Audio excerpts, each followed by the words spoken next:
atbalstu šai radiostacijai, lai šajā gandarīšanas laikā neskaitāmiem cilvēkiem tā varētu turpināt būt palīgs garīgajā dzīvē, gaidot Kristus augšām celšanās svētkus. Tavs ziedojums ir nenovērtējams. Paldies! Sāksim nedēļu sarunās un diskusijās kopā ar žurnālistu Aināru Ašaku raidījumā Notikumu kaleidoskopā. Ik pirmdienu, 13:00 Radio Marija ēterā. Tiksimies ar amatpersonām, interesantiem cilvēkiem, runāsim par aktualitātēm un ikdienišķām lietām. Gaidīsim arī klausītāju jautājumus Radio Marija studijas viesiem. Ik pirmdienu, 13:00 raidījumā Notikumu kaleidoskopā.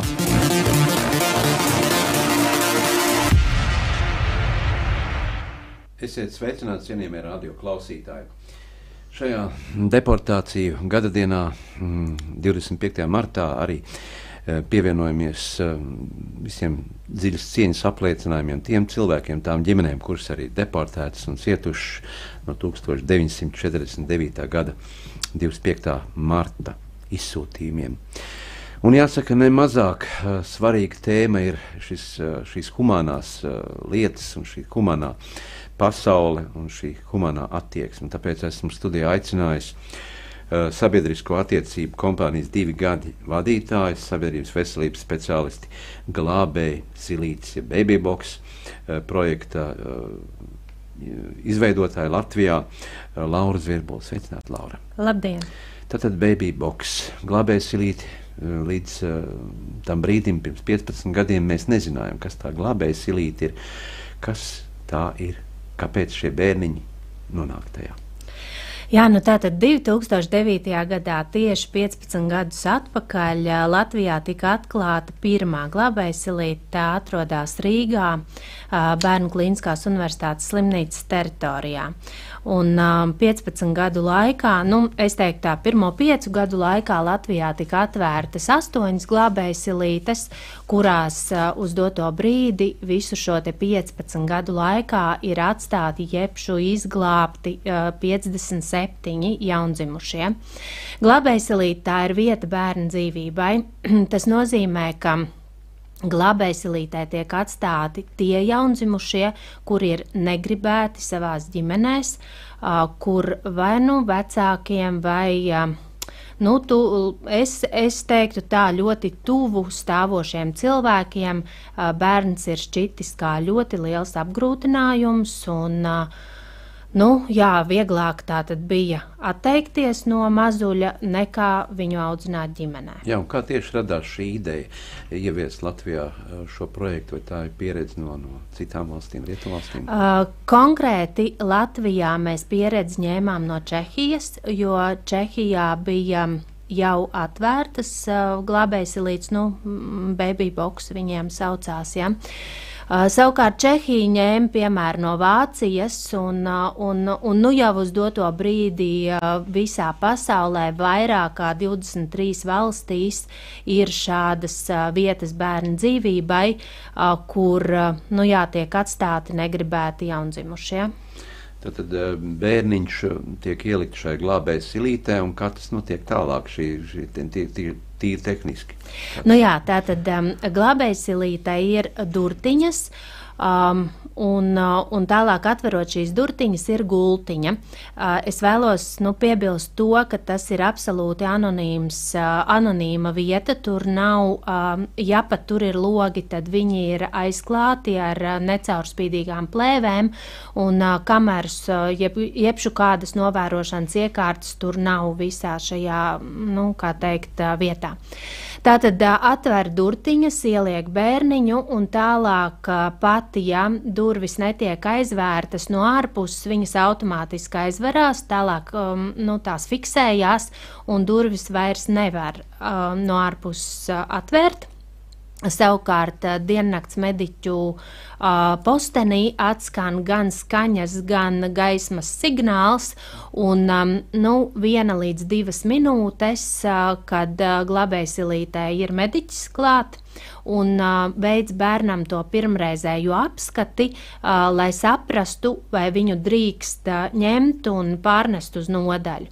Tātad pārbauda, vai bērnam nav kādas dzīvībai apdraudošas lietas vai vardarbības pazīmes, un tad tālāk jau nodaļā ir tā vispārējā, tāda veselības pārbauda, kur arī ārsti nosaka bērna aptuveno dzimšanas laiku, tātad vecumu un visu svaru, augumu, un kā teikt, nodot šo informāciju tālāk gan mums kā projektu vadītājiem, gan arī sociālajiem dienestam, bāriņtiesai, un tā skaitā ir pienākums ziņot policijai. Kāpēc? Nevis tamdēļ, lai meklētu vecākus, bet tamdēļ, lai saprastu, vai kādam šis bērniņš nav pazudis. Respektīvi, varbūt viņš ir nozagts vai jebkādi iemesli, ka policija būtu, meklējumos šī bērniem. Ja šī situācija, tātad bērniņš nav izsludināts meklēšanā, tad, principā, kā kurā reizē, bet no 3 līdz 10 dienām paiet un bērns nonāk jau jaunajā ģimenē.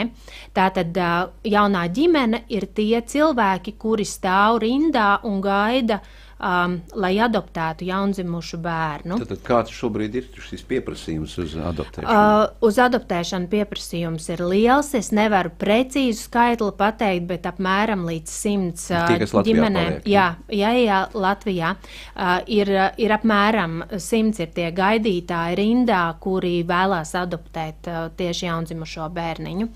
Lūk, un tad ir tā, ka bērns atkarībā no savu veselības stāvokļa, tad tās dienas pavada slimnīcā, un no slimnīcas, kā jau es teicu, patiešām nonāk jaunajā ģimenē. Tālāk ir tā saucamais pirms adopcijas posms, un tieši šis ir tas posms, kad bioloģiskie vecāki, ja gadījumā pārdomā, tad viņiem ir iespēja bērniņu atgūt. Arī šis process nav viegls, jo tad, ja bioloģiskie vecāki vēlas bērnu atpakaļ, tad viņiem ir viena lieta DNS tests jāveic, lai pierādītu, ka tas tiešām ir viņu bērns, bet otra lieta, viņiem ir jāaiziet visas pārbaudes, lai saprastu, ka tas ir bērna interesēs atgriezties pie vecākiem, jo bērns nav lelle. Mēs nevaram viņu vienu dienu gribēt un citu dienu atteikties, un tāpēc mums ir jābūt ļoti pārliecinātiem par to, ka bērna dzīve, atgriežoties pie bioloģiskiem vecākiem, būs laba. Vai šai baby box silītē nonāk arī nedaudz vecāki bērni, piemēram, 3 gadu vai vecāki? Nē, mums šādi gadījumi nav bijuši. Es zinu, ka pasaulē gan ir bijuši.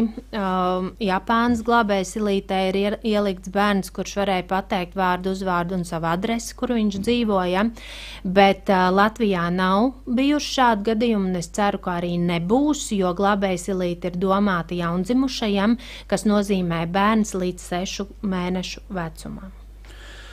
Jā, tad ar šiem, kas notiek ar šiem bērniņiem, kad viņi izaug vai viņi uzzina, ka viņi ir ievietoti bijuši glābējsilītē, un viņiem varbūt rodas šī interese. Tagad vecākam glābējsilītes bērnam ir 15 gadi. Mēs ar katriem jaunajiem vecākiem, kuri adoptē bērniņu no glābējsilītes, viņiem slimnīca dod ceļavārdu kasti. Ceļavārdu kaste ir izstrādāta sadarbībā ar Latvijas psihoterapeitu biedrību, un tur ir iekšā vēstule jaunajiem vecākiem, kur ir pa punktiem izstāstīts, kā ar savu bērnu runāt par to, ka viņš ir no glābējsilītes.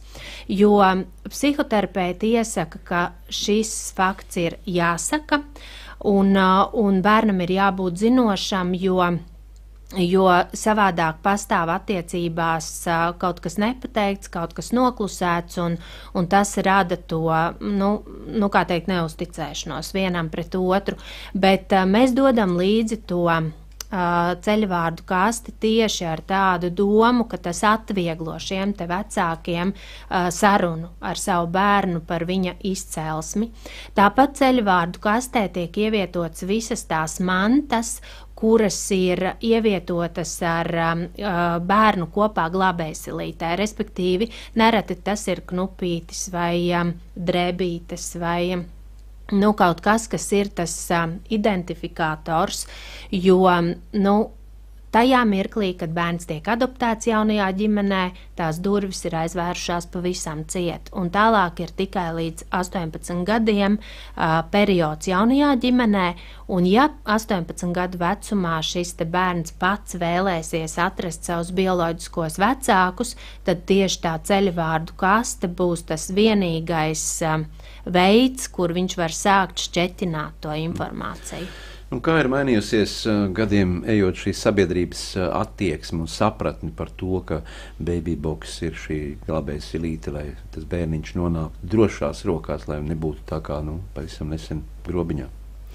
No sākuma, kad pirmā glābējsilīte tika atklāta Rīgā, tad 50% no sabiedrības bija pret projektu, jo, tur bija dažādi argumenti par to, ka lai vai kā, bet bērnam ir jāaug ģimenē, un kas tas vispār ir, kādā sakarā tagad kaut kā vieglprātīgi varēs atteikties no bērna. Bet jau pirmais projekts principā tika atklāts septembrī, un uz Ziemassvētkiem tika ielikts pirmais bērniņš, kas nozīmē to, ka projekts attaisnoja sevi, jo projekta galvenais mērķis ir izglābt dzīvību. Un tas ir ļoti svarīgi, jo bērns, kurš tiek atstāts miskastē vai parkā vai pat pie kāda durvīm, viņš tiek atstāts bezpalīdzības stāvoklī un var nomirt. Un mirušu bērnu neviens atpakaļ ģimenē nevarēs paņemt. Savukārt, ja ir ievietots bērns glābējsilītē un tomēr vecāki pārdomā, tad viņi var bērnu atgūt atpakaļ ģimenē. Kāda ir bijusi šī sadarbība ar pašvaldībām, ar kristīgām konfesijām, vai tās arī sākumā bija savādāk noskaņotas un tagad šī sapratne lielāka? Atklāti sakot, jau no paša projekta sākuma mums bija ļoti svarīgs visu konfesiju viedoklis par šo projektu, un viedoklis bija ļoti atbalstošs. Un katra glābējsilīte, tad, kad tika atklāta, viņa tika arī iesvētīta no baznīcas puses un no dažādu konfesiju puses, un tas mums bija ļoti svarīgi, jo, diemžēl tie gadījumi ir dažādi, un mums cilvēki raksta par to, kādi ir bijuši iemesli, kāpēc viņi ir atstājuši jaundzimušo glābējsilītē. Un nereti šī iemesli ir tādi, kas liek ļoti aizdomāties par to, ka tomēr cilvēku dzīvībai ir tāda milzīga neatsverama vērtība, jo ir bijuši gadījumi, kad grūtniecība ir iestājusies pēc izvarošanas gadījuma, un kad sieviete tomēr ir pieņēmusi lēmumu saglabāt grūtniecību, bet diemžēl atteikties no bērniņa, jo viņi nespēja psiholoģiski sadzīvot ar to faktu, ka bērniņš ir kā izvarošanas rezultāta auglis. Tad ir gadījumi bijuši, kad pēc dzemdībām mammai tiek diagnosticēta smaga slimība, un viņa saprot to, ka viņa nevarēs izaudzināt bērnu, un tā kā viņa nevēlās, lai bērns nonāk bērnu namā, tad viņa izvēlās glābējsilītes ceļu, jo tad bērns aug ģimenē. Kas nozīmē to, ka tie gadījumi ne visi ir nesaprotami. Daļa ir pat ļoti saprotama, kāpēc bērniņš ir nonācis glābējsilītē. Jā, Laura, pati esat arī strādājusi kā medicīnas māsa un kā vecmāte Paula Stradiņa kliniskā slimnīcā, un kādas ir atmiņas par šo laiku tieši piedaloties dzemdībās un pieņemot bērniņus? Ai, tas bija ļoti sen, jo es pabeidzu vidusskolu, un pēc tam es pabeidzu arī Rīgas pirmo medicīnas skolu kā vecmāte, un jau vidusskolā es sāku strādāt kā māsas palīgs Stradiņu slimnīcā, un pēc tam, protams, ka tā kā tā nodaļa bija dzemdību nodaļa, tad turpināju darbu dzemdību nodaļā jau kā māsa, un pēc tam arī kā vecmāte. Bet, redz, kā tas ir... Bērnu piedzimšanas brīdis, tas ir brīnums. Tas ir kaut kas emocionāls katru reizi, un pie tā nevar pierast. Tas ir stāsts par to, ka tieši tam dēļ mediķis izvēlās savu profesiju, jo viņa sirds saka, ka tas ir, ka viņš to vēlās darīt. Ja? Kādas ir atmiņas? Atmiņas ir labas, jo īstenībā tieši šis laika periods man iemācīja to, ka ļoti svarīgi ir būt veselam cilvēkam, jo, ja tu būsi vesels, tad tev viss pārējais dzīvē izdosies. Tu būsi gan laimīgs, gan tev būs darbs, gan tu pats jutīsies labi un varēsi šo te savu labo sajūtu dot citiem. Jā, tagad neliela muzikāla pauzīte. Atgādina mūsu klausītājiem, ka šobrīd studijā sarunājamies ar sabiedrisko attiecību kompānijas 2 Gani vadītāju un sabiedrības veselības speciālisti, glābējsilības Baby Box Latvijā projekta vadītāju un ieviesēju Lauru Zvirbuli. Pēc mirkļa sarunu turpināsim, lai skan dziesma no Putnu balles 2 eņģeļi.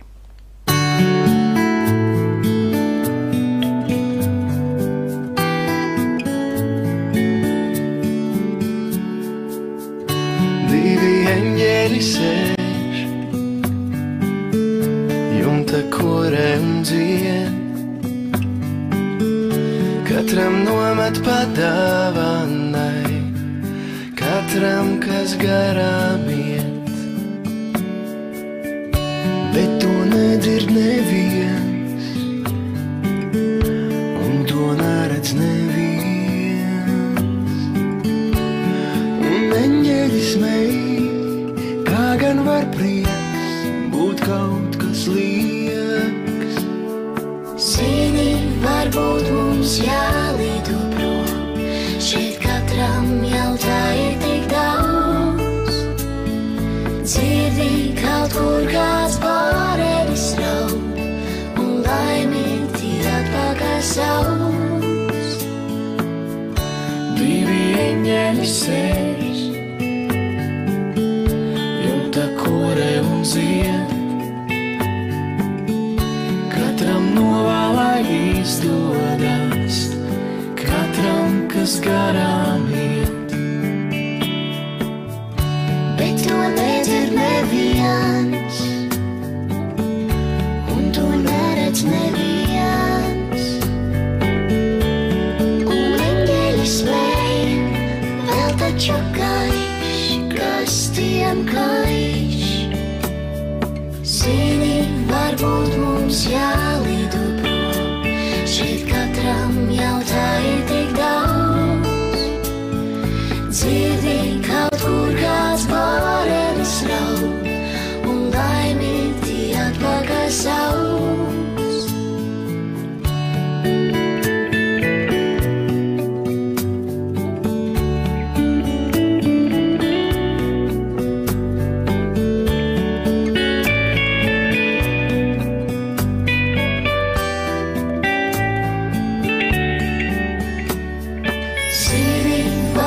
Mums jālido prom, šeit katram jau tā ir tik daudz. Dzirdi kaut kur kāds bārenis raud, un laimīgi tie atpakaļ sauc. 2 eņģeļi sēž jumta korē un dzied, un tev nestāsta, ka viņiem nav vairs kur iet. 2 eņģeļi sēž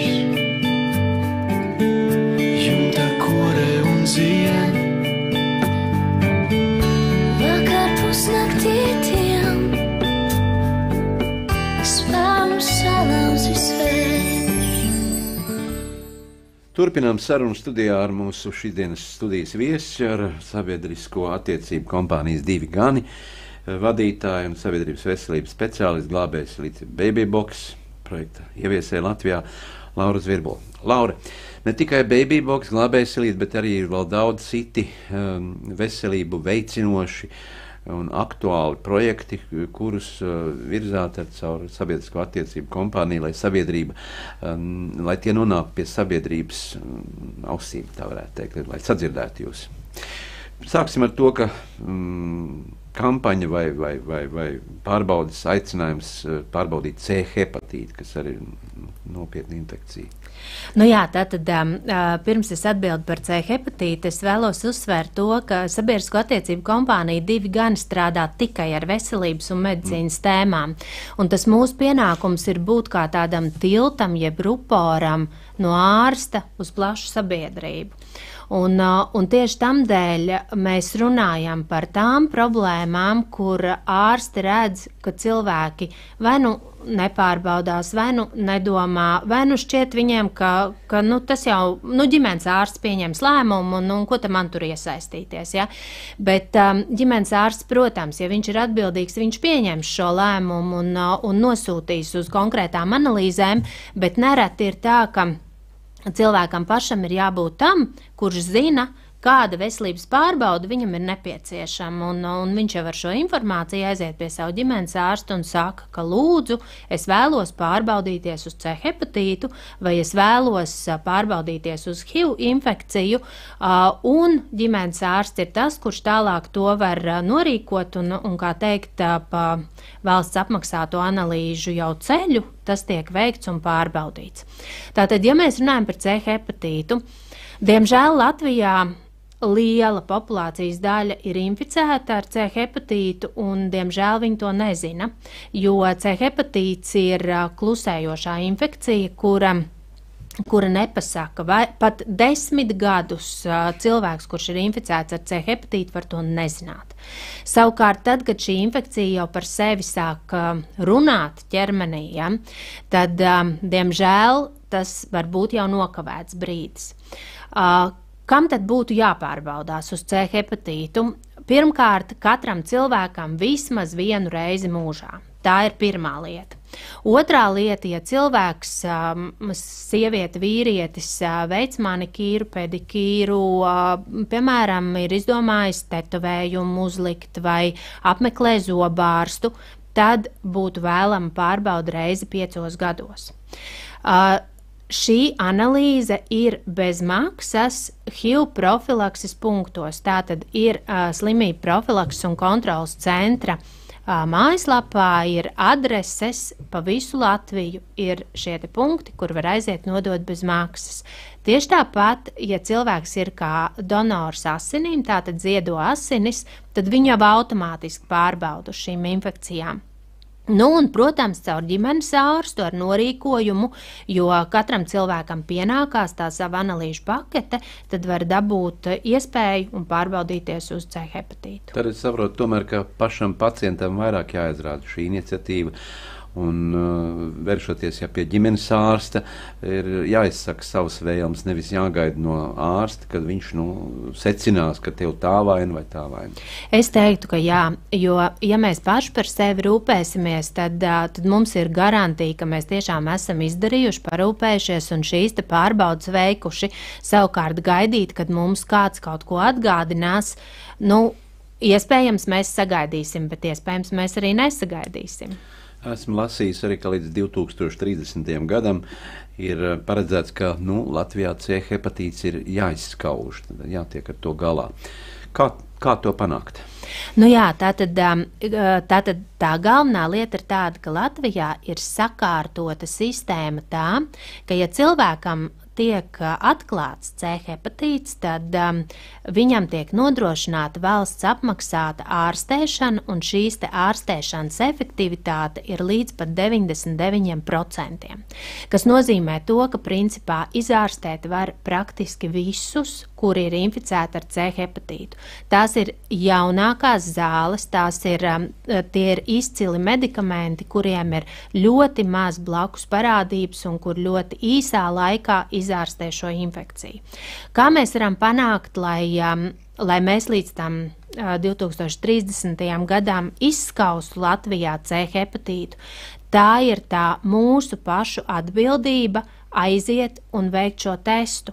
Jo, ja cilvēks nezina, ka viņš ir inficēts, tad viņš ir apdraudējums citiem sev blakus esošajiem, jo C hepatīta infekcija izplatās asinsceļā, un tā tad ir iespēja gan seksuāli transmisīvā ceļā, gan jebkādā asins kontaktā šo infekciju nodot tālāk.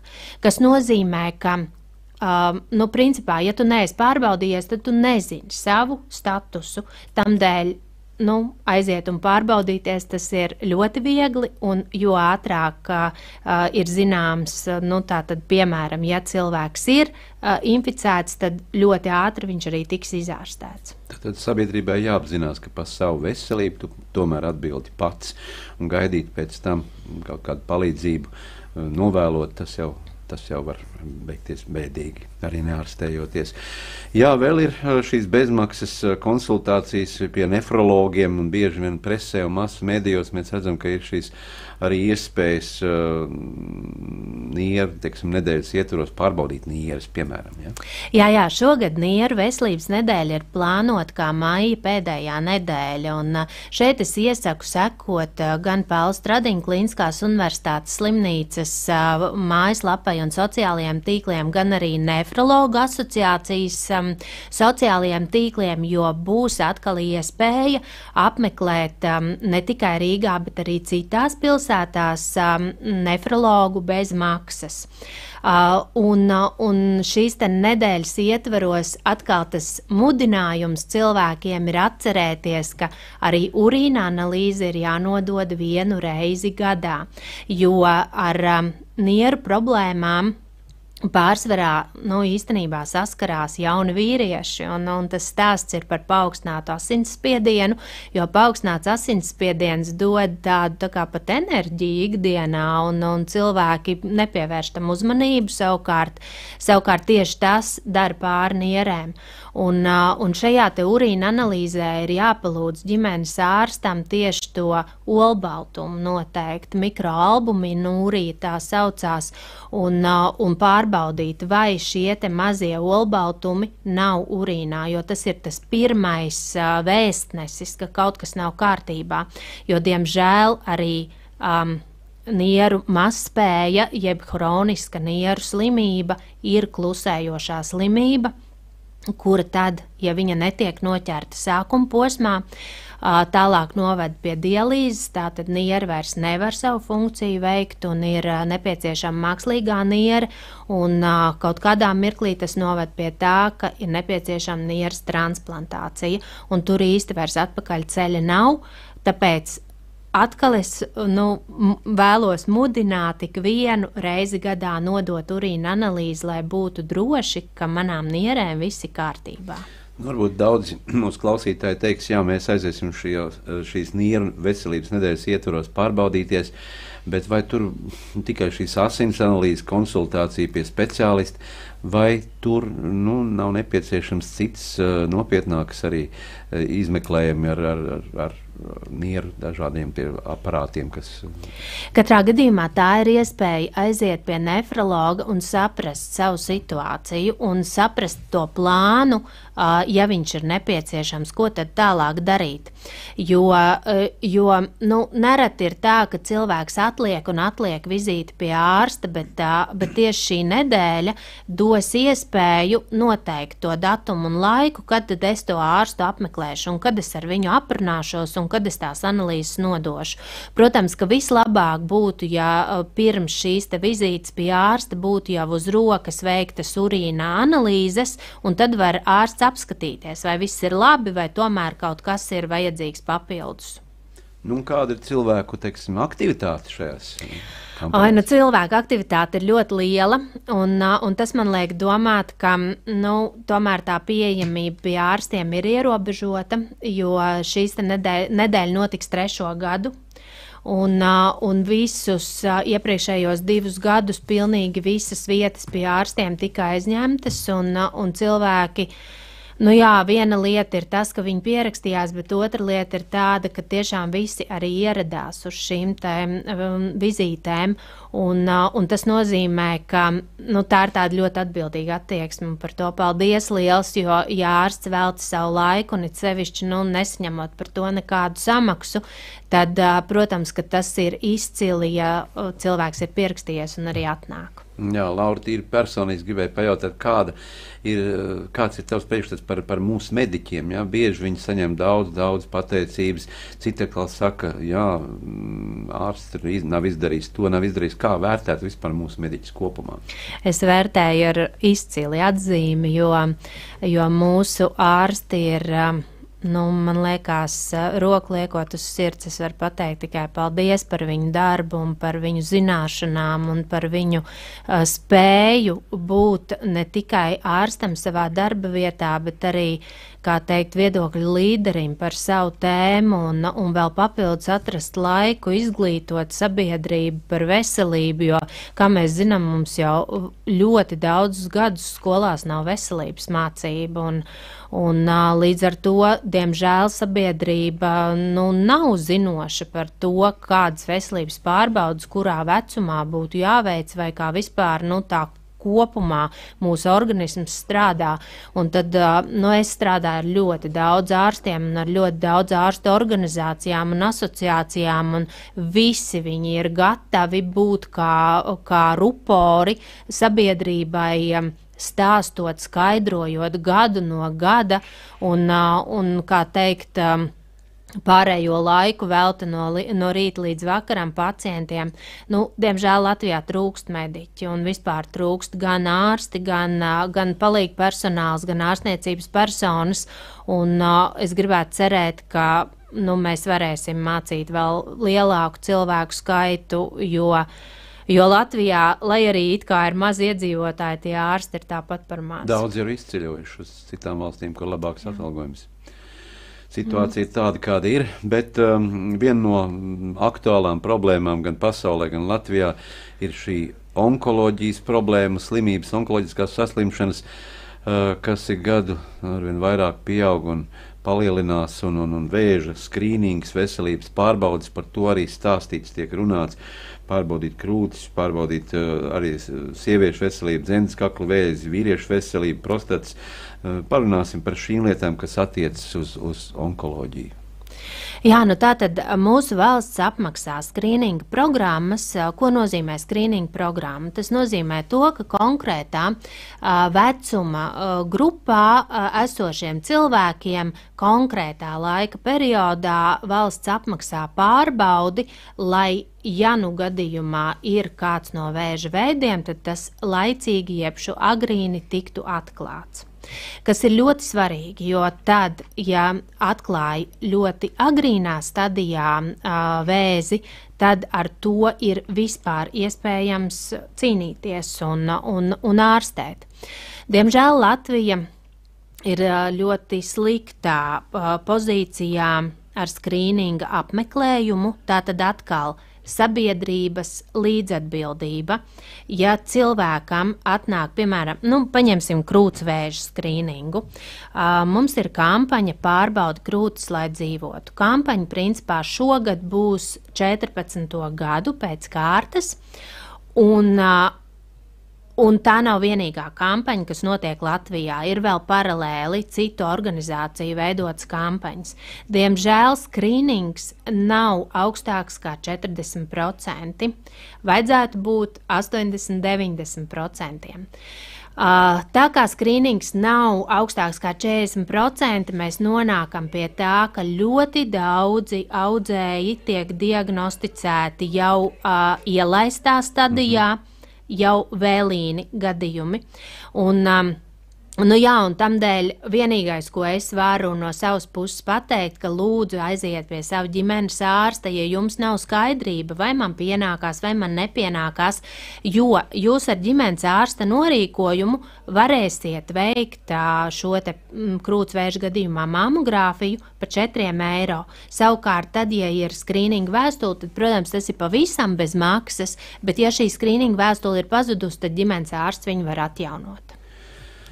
Atkal muzikāla pauzīte, un sarunu pēc brītiņa turpināsim. Sarunā atgādinu, ka mēs šodien esam aicinājuši studijā sabiedrisko attiecību kompānijas 2 Gani vadītāju un sabiedrības veselības speciālistu Glābēs Ilītes projekta ieviesē Latvijā Laura Zvirbula. Bet tagad, lai skan dziesma Silta sirds.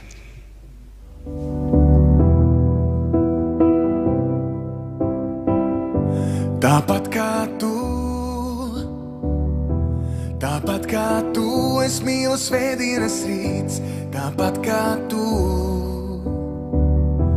Tāpat kā tu, no rītiem saku labrīt, un redzot, kā zvaigzne krīt, ceru vēlēšanos izprasīt. Tikai silta sirds pacels debesīs, tikai silta sirds augstu sasildīs. Tikai silta sirds pacels debesīs, tikai silta sirds augstu sasildīs. Tāpat kā tu, ceru būt uzklausīts, tāpat kā tu meklēju, kur laime mīt, un redzot, kā zvaigzne krīt, ceru vēlēšanos izprasīt. Tikai silta sirds pacels debesīs, tikai silta sirds augstu sasildīs. Tikai silta sirds pacels debesīs, tikai silta sirds augstu sasildīs. Mēnes pilnā plaukumā, Tāpat kā tu, dzīve visā krāšņumā, tāpat kā tu, saule dalās siltumā, tāpat kā tu, bet Dieviņš jaunā brīnumā, tāpat kā tu, sapņi smaida pretī man, tāpat kā tu, tie soļo pretī labrītam, tāpat kā tu, dziesmai līdzi veiksmes skan, tāpat kā tu, tāpat kā tev, tāpat kā man. tāpat kā tev, tāpat kā man. Tikai silta sirds pacels debesīs, tikai silta sirds augstu sasildīs. Tikai silta sirds pacels debesīs, tikai silta sirds augstu sasildīs. Tikai silta sirds pacels debesīs, tikai silta sirds augstu sasildīs. Tikai silta sirds pacels debesīs, tikai silta sirds augstu sasildīs. Turpinām sarunu studijā ar mūsu šīdienas viesi, ar sabiedrisko attiecību kompānijas 2 Gani vadītāju un sabiedrības veselības speciālisti Glābēs Ilītes Latvijā ieviesēju Lieni Lauru Zvirbuli. Laura, tad runāsim par vakcināciju pret cilvēku papilomām vīrusu. Tā ir apmaksāta vakcīna, un to var veikt līdz 18 gadu vecumam. Jā. Jā, jā, ārsti to sauc par vakcīnu pret vēzi, jo principā cilvēku papillomas vīruss izraisa vairāk kā 200 dažādas saslimšanas, un tā ir dzimuma neitrāla vakcinācija, jo ir atklāti vēža veidi, ko izraisa cilvēku papillomas vīruss, kas ir tieši vīriešiem, ja puišiem raksturīgie. Un tas, kam ārsti šobrīd vēlas pievērst uzmanību, valsts iestāžu uzmanību, ir, ka šis vecums, kad valsts apmaksā šo vakcīnu, būtu vēlams 26 gadi, nevis 18, jo pasaulē pētījumi pierāda to, ka vakcīna ir efektīva un ka mēs sajutīsim to ietekmi pēc 10-15 gadiem, kad vairs nebūs tik liels skaits diagnosticēto audzēju gan sievietēm, gan vīriešiem. Jo, ja mēs tā mazliet vienu soli atpakaļ, mēs iepriekš runājam par skrīningu, tad, sievietēm tātad krūtsvēža skrīnings ir apmaksāts Latvijā, tāpat ir apmaksāts arī dzemdes kaklavēža skrīnings, un dzemdes kaklavēža skrīningā mēs kopā ar ārstiem esam panākuši diezgan ievērojamu atsaucības palielinājumu. Ja iepriekš bija 30-35%, tad pēc 2 gadu intensīvas kampaņas un runāšanas šis te procents ir 77, gandrīz 80%, kas nozīmē to, ka sievietes ir diezgan atbildīgas, vismaz pie ginekologa viņas aiziet. Ja? Bet vīriešiem arī vajadzētu saprast, ka prostatas vēža skrīnings arī ir apmaksāts, no 50 gadu vecuma ir apmaksāts, bet, ja ir ģimenes anamnēzē, prostatas vēzis, tad no 45 gadu vecuma. Protams, ka atkal tas atslēgas ārsts ir ģimenes ārsts, bet šeit es gribētu ieteikt un paturēt prātā, ir tāda platforma vīrutests.lv, un tur ir tāds veselības pulkstenis.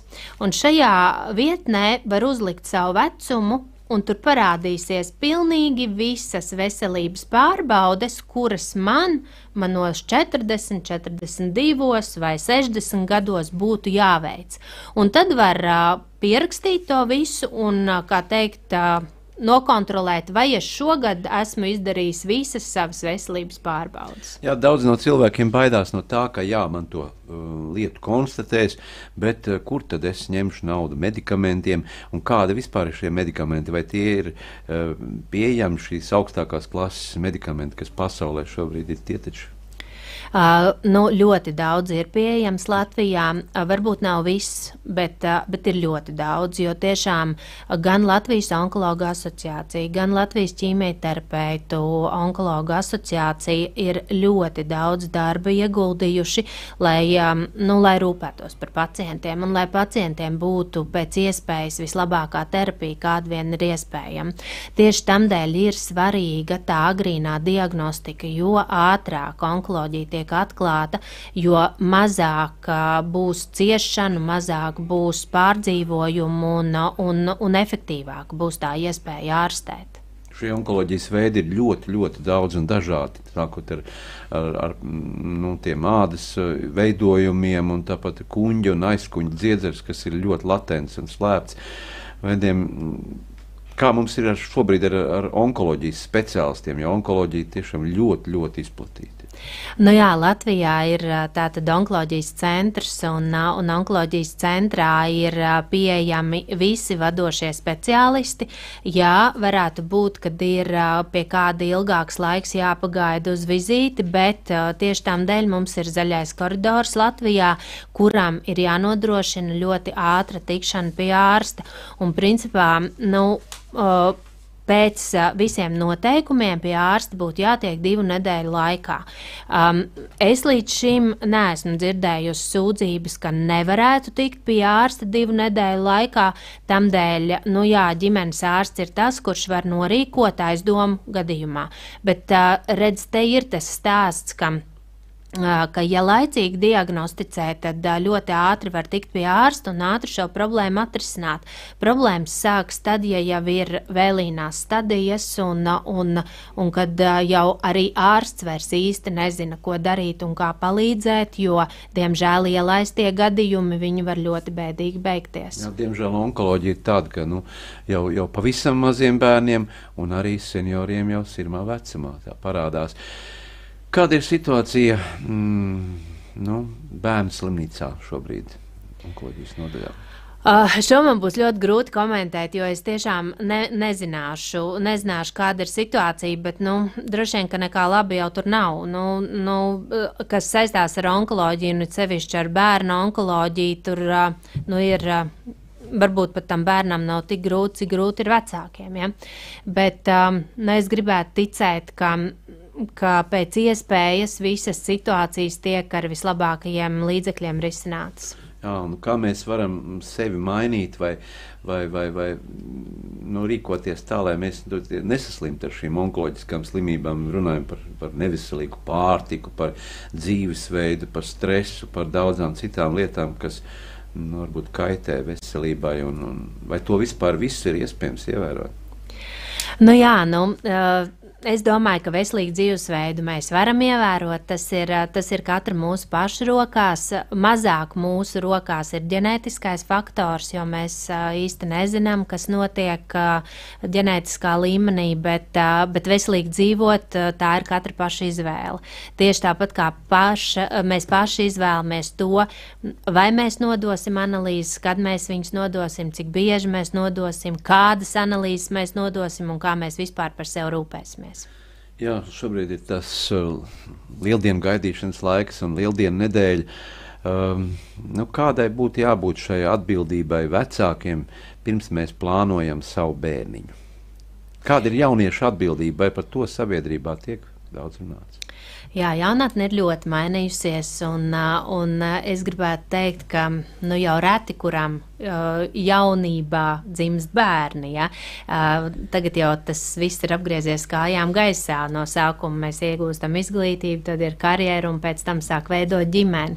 Bet tomēr es no savas puses tiešām vēlos atgādināt, ka dzemdēt bērnu ir prioritāte, un prioritāte tādā ziņā, ka sievietes tas vislabākais reproduktīvais vecums ir tiešām ap tiem 25 līdz 30 gadiem, un tajā mirklī, ja izvēlās šajā laikā nevis grūtniecību, bet karjeru un, kā teikt, dzīves cita veida sakārtošanu, tad pēc tam var nonākt otrā grāvī un sākt cīnīties ar neauglību un nespēju palikt stāvoklī. Ja?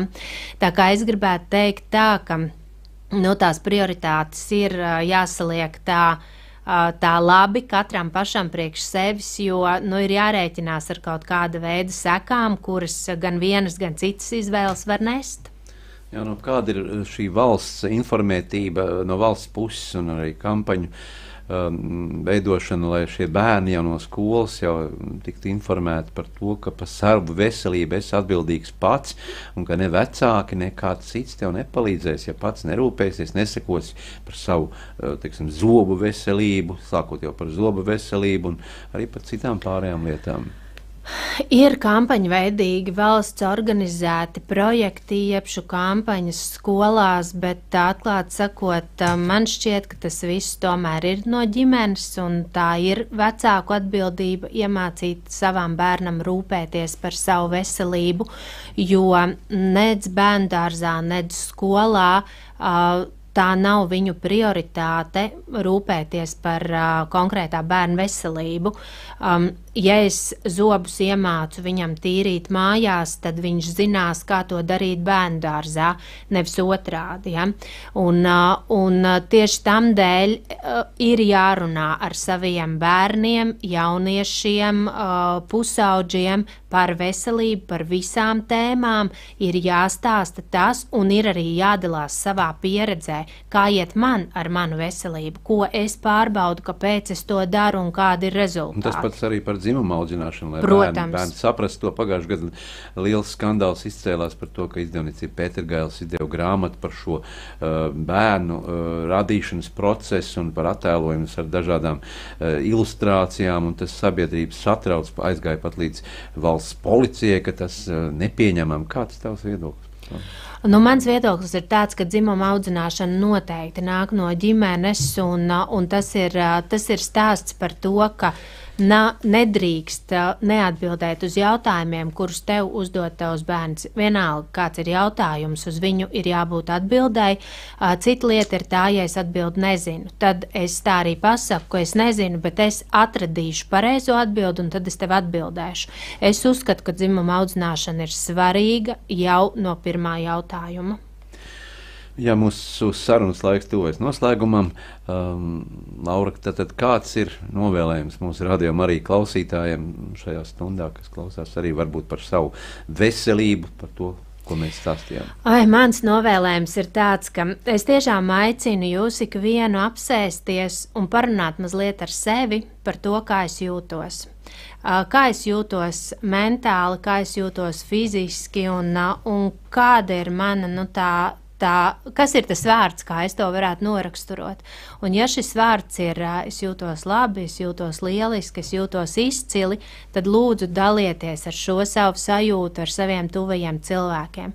Savukārt, ja šis vārds ir, ka nē, ka es īsti labi nejūtos un man kaut kas tomēr nav kārtībā, tad arī ar šo informāciju lūdzu dalieties, jo noteikti būs kāds, kurš varēs jums palīdzēt, atbalstīt un saprast to, kas tad tagad ir jāizdara, lai justos labi. Jā, galu galā vakar bija pūpoles svētdiena, un mēs jau gadiem esam teikuši, ka slimība ārā, veselība iekšā, arī tāds sauklis, kas faktiski ievieš to pārliecību, ka tev jābūt ir veselam. Tieši tā. Paldies, Laura, ka biji šodien studijā. Atgādinu mūsu klausītājiem, ka mēs sarunājamies ar sabiedrisko attiecību kompānijas 2 Gani vadītāju un sabiedrības veselības speciālistu glābējveselības projekta izveidotāju Latvijā Lauru Zvirbuli. Paldies, kā atnācis studiju un varējām runāt par sabiedrībai nozīmīgām lietām. Paldies jums, jauka diena! Paldies! Sāksim nedēļu sarunās un diskusijās kopā ar žurnālistu Aināru Ašaku raidījumā Notikumu kaleidoskopā. Ik pirmdienu, 13:13. Radio Marija ēterā. Tiksimies ar amatpersonām, interesantiem cilvēkiem, runāsim par aktualitātēm un ikdienišķām lietām. Gaidīsim arī klausītāju jautājumus. Skan Radio Marija Latvija.